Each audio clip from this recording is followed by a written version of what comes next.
Ok, bienvenue à vous sur ma chaîne YouTube TAO Consulting. Donc aujourd'hui, je voulais partager avec vous un petit extrait d'un film, le film de Steve Jobs, que tout le monde connaît, hein, le fondateur, le créateur d'Apple, la marque Apple qui a révolutionné notre époque. Et donc il y a eu effectivement un film qui est sorti un petit peu sur sa biographie, sur son histoire. Et je voulais en fait qu'on repasse ensemble un extrait de ce film. C'est un extrait qui m'a beaucoup inspiré. Alors, il y a eu beaucoup d'extraits qui m'ont inspiré dans le film, mais là, c'est spécifiquement un extrait où je me suis vraiment reconnu en fait et où j'ai vraiment été inspiré, où ça m'a vraiment fait comprendre du tempérament, de l'attitude qu'avait Steve Jobs et qui a été certainement une des clés aussi de sa réussite. Donc voilà, on va te partager l'extrait de suite. Donc on est sur YouTube, le film est, vous pouvez le visionner sur YouTube à Jobs de film en français. Donc voilà, je vais partager le film.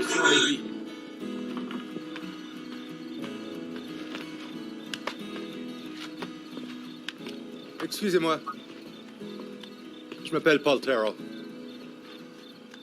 J'ai vu votre présentation. Et Et, et je voudrais qu'on parle affaires. en quoi je peux vous aider? Ben, j'ai un magasin de pièces d'ordinateur à Mountain View, le Byte Shop. Des pièces d'ordinateur, Oui, on vend des transistors, des fers à souder, des cartes mères, des moniteurs, vous voyez, des trucs pour les amateurs. comme Radio Shack. Non. Écoutez, pourquoi vous ne passeriez pas et on pourrait parler un peu. Prenez ça, téléphonez-moi un jour. Ok. Content de vous connaître. Steve Jobs. Steve Jobs. D'accord. Donc là, pour un petit peu préciser, pour rappeler un petit peu la scène pour ceux qui n'ont pas vu le film ou pour ceux qui ne s'en souviennent pas. Là ici, en fait, Steve Jobs vient de faire une présentation d'une de ses inventions avec son ami et qu'on va voir ici. Donc c'est dans un lycée, si je ne me trompe pas, dans une université où il y a plusieurs jurys. Et donc il essaie un petit peu de convaincre comme ça des investisseurs pour ses inventions, donc pour investir donc dans son projet. Et clairement, ben, il se ramasse une grosse défaite. Il y a personne en fait qui marque de l'intérêt.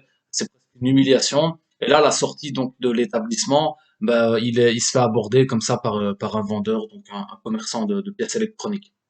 Et on voit déjà un petit peu dans sa posture, on voit qu'il a une certaine confiance.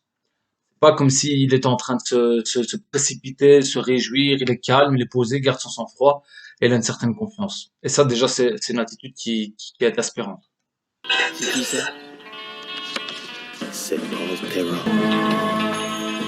Alors, de quel genre d'investissement est-ce qu'on parle ici? Tout doux, Steve. J'ai dit que j'étais intéressé, pas acheteur. Je sais. Mais vous n'êtes pas le seul à être intéressé par ici. Oh, c'est vrai? Je suis pas le seul. Non, il y en a d'autres. C'est très intéressant parce qu'on n'aurait jamais cru ça l'autre soir à Homebrew. Vous croyez que c'était notre première présentation? On a présenté dans toute la vallée? Ah bon, alors?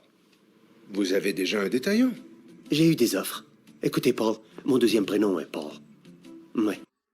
Là, on est en pleine négociation, il rentre et il aborde directement, je veux dire, la question donc de l'affaire. Ben voilà, qu'est-ce que vous proposez? Il arrive directement dans une position un petit peu dominante comme ça. Et clairement, ben, le commerçant, il est un petit peu surpris. On aurait tendance à se dire, moi personnellement, en tout cas, j'aurais tendance à ne pas avoir confiance en moi et à me dire, mais tiens, mais qu'est-ce que tu racontes? C'est une opportunité, tu vas pas déconner, tu vas essayer de te faire petit. Là, pas du tout. Il arrive avec une certaine attitude, avec un certain tempérament, je vais dire, et il arrive avec une certaine prestance et directement bah, il veut négocier. Bon après le fait qu'il mente ou pas, parce que bon, j'ai pas non plus toutes les informations de mémoire, je pense pas qu'il avait fait le tour de toutes les contrées là comme il le dit. Euh, je pense pas, je pense que c'était un des seuls investisseurs qu'il avait, une seule piste. Mais en tout cas quoi qu'il en soit, donc je cautionne pas le fait qu'il mente certes, mais il se met directement dans une position, je vais dire, de pouvoir négocier. Ok, donc il se rabaisse pas par rapport en fait ici aux commerçants. Mon père. Tout c'est Paul. Écoutez, je crois qu'on est pareils tous les deux. On est des hommes d'affaires qui marchons par instinct. Et mon instinct me dit de ne pas vous laisser rater cette belle occasion. Là, clairement, il est en train d'installer un climat de confiance avec le commerçant. Il est en train donc d'essayer un petit peu de mettre en évidence les points en commun qu'ils ont, d'après lui. Et aussi, il est en train de mettre en avant le fait que c'est une opportunité pour le commerçant. Donc clairement, c'est une opportunité ici pour Steve Jobs, hein, qui n'est encore à ce moment-là nulle part et qui n'a encore rien du tout entre les mains. Et clairement, c'est une opportunité que cet investisseur lui fasse confiance et fasse confiance en son produit. Mais là, c'est plutôt Steve Jobs qui inverse la situation et qui fait comprendre aux commerçants bah, que c'est lui qui a l'occasion aussi de saisir une opportunité. Donc, ce tempérament-là, je trouve qu'il est quand même assez fort. Je pense à 400 $ par machine pour 50 unités, payées au complet sur livraison. 400 pour 100 unités, dont un tiers sur commande. Nous ne négocions pas, Steve. Oh, mais oui. Ok. Là, le regard glacial, il se permet de négocier. Donc déjà ici, il reçoit un prix qui semble intéressant par rapport à ce qu'il propose. Et bon, le commerçant à nouveau est surpris. Hein. Il voit qu'il est encore en train de négocier. Comment est-ce qu'il a cette audace-là? Et on voit que Steve Jobs garde vraiment son sang-froid. Il le regarde droit dans les yeux et voilà, il ouvre un jeu de négociation, si on peut dire ça comme ça. Je paie 450 par machine. 450. À la livraison, rien sur commande. Je sais que c'est exigeant, Steve. Mais c'est un gros profit si vous livrez. Quand je livrerai 500 $ par unité et on est d'accord. Là, il a clairement de l'audace, hein, $500. Donc D'accord. on voit que le Vous avez commerçant y 90 adhère. Hein. jours. Je vous livre en 60. Donc là, faut bien contextualiser. Donc là, le commerçant lui donne 90 jours, donc en français 90 jours en belge. Et là, il réduit même le délai de livraison. À ce moment-là, Steve Jobs n'a rien du tout. Il n'a pas d'atelier, il n'a pas d'équipe, il n'a pas de personnel, il a rien du tout. Il a juste senti en fait une opportunité d'affaires et il a sauté dessus. Clairement ici, il a pris un risque important parce que bon, il s'engage et il n'est pas sûr en fait de pouvoir assumer son engagement et il y va. Il fonce, il y va et il se dit le plus important c'est de saisir l'opportunité, de saisir l'affaire et après rassembler les ressources, ça viendra par après. Ça c'est vraiment un message très profond que j'ai envie de faire passer justement parce que souvent quand on parle de projets etc, on me dit ouais mais moi j'ai pas les ressources nécessaires, je peux rien faire etc. La première des choses c'est de détecter l'opportunité. Une fois que vous avez détecté l'opportunité, rassembler les ressources, ça viendra. Vous ne tracassez pas, ça viendra d'une manière ou d'une autre et c'est ce qu'on va voir un petit peu ici dans l'extrait.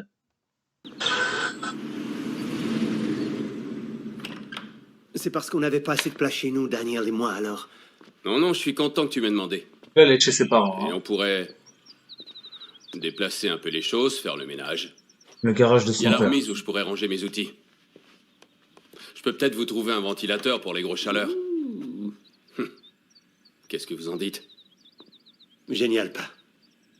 Oui, c'est parfait. Bon, eh bien.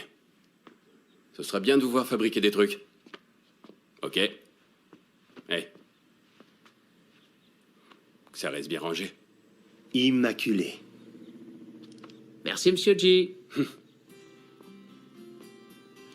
Là, son père donc lui prête son garage entre autres, mais il se rend pas compte une seconde de ce qui va se passer par après. Hein, il se rend pas compte que c'est le début d'Apple. Le début d'Apple, c'est dans un garage, les amis. Donc c'est dans le garage de son père, il avait rien du tout, il a trouvé un petit espace dans le garage de son père, et avec son ami qui était à ses côtés, il avait personne avec lui. Il vient de saisir une offre incroyable, il doit produire dans un délai incroyable, et il travaille dans des conditions incroyables. Donc c'est ça le tempérament, hein, la mentalité américaine, c'est celle-là, c'est clairement une mentalité entrepreneuriale, c'est j'y vais, je saisis l'offre, je saisis l'affaire, et je ferai le nécessaire. Donc Apple débute ici dans un garage, dans le garage de son père. On a un atelier. Oui, tout à fait.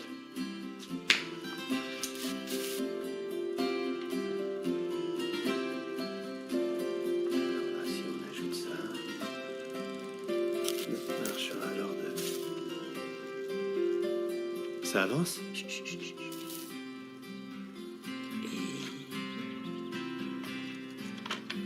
Voilà. Il faut que ce soit plus droit. Il faut qu'il soit symétrique. Nous avons 60 jours pour en faire 50 et tu t'inquiètes pour la symétrie, Steve. L'aspect de la carte mère n'intéresse personne. Moi, oui. Merveilleux. Mais on a manqué de temps à la minute où tu as fait cette stupide promesse. Là, clairement aussi, c'est une des caractéristiques, une des forces de Steve Jobs à cette époque. Il va voir dans le détail. Il va voir dans le détail près, malgré, il gère la pression clairement parce qu'il est face effectivement à un délai qui est relativement court par rapport à ce dans quoi il s'est embarqué, mais malgré tout, il veille à faire du travail propre, à vendre de la qualité, même si c'est un matériel qu'on ne va pas percevoir. Bah lui, pour lui, voilà, dans sa tête, ça doit être fait comme ça doit être propre, ça doit être carré, ça doit être droit, ça doit être bien agencé et ça doit être comme ça. Et on va voir que ça va porter ses fruits parce que c'est ça aussi qui va lui permettre clairement d'exploser, de se distinguer complètement de la concurrence au niveau de ses produits, l'originalité de ses produits et la qualité de ses produits clairement, hein. Donc, Tu as raison. Faut de l'aide. Woz, Ouais, on a un problème. hein? Va falloir décider quoi faire avec tous ces employés. Tu connais Bill? Bill, Ça fait longtemps, Woz. comment vas-tu? Content de te voir, ça va? Voici mon ami Daniel Kotke. Salut, j'ai beaucoup entendu parler de toi, ça va, Woz? Kotki, le vieil ami de l'Inde, bien sûr. J'ai beaucoup entendu parler de toi aussi, touche pas à ça. Et voici Chris Espinoza, le jeune voisin dont je t'avais parlé. Heureux de te rencontrer, l'ami. Ça va être tellement trop cool. Génial. Je suis vraiment très content que vous soyez excité par ce truc qu'on fait ici. J'ai quelque chose à te dire, t'as une seconde? Oui? Excuse-moi, tu veux bien arrêter? Merci. Reculez tous, ok? Dégagez un peu, allez là-bas, ok?